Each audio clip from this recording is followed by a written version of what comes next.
Hi all. எனக்கு கொஞ்சம் நாளா வீடியோ இல்லையேன்னு பார்க்குறீங்களா?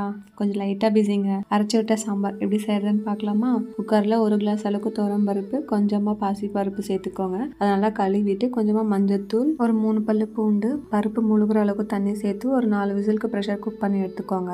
1 ஸ்பூன் அளவுக்கு கடலைப்பருப்பு, துவரம்பருப்பு, சீரகம், அது கூடவே 4 பல்லு பூண்டு, 4 காஞ்ச மிளகா, 2 டேபிள் ஸ்பூன் அளவுக்கு தனியாக சேர்த்து நல்லா வதக்கிக்கலாம். அது கூடவே ஒரு கைப்பிடி அளவுக்கு தேங்காய் சேர்த்துருக்க நல்லா வதக்கிட்டு அரைச்சி எடுத்து வச்சுக்கலாம்.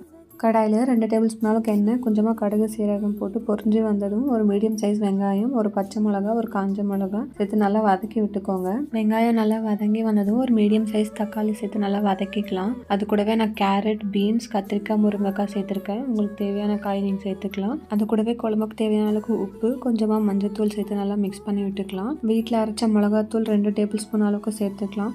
இது நல்லா கலந்து விட்டுக்கோங்க. பச்சை ஸ்மெல்லாக போனதும் 1 கிளாஸ் அளவுக்கு தண்ணி சேர்த்துக்கலாம். நல்லா மிக்ஸ் பண்ணி விட்டுட்டு மூடி போட்டு ஒரு 10 நிமிஷத்துக்கு காயெல்லாம் வேக வச்சு எடுத்துக்கலாம்.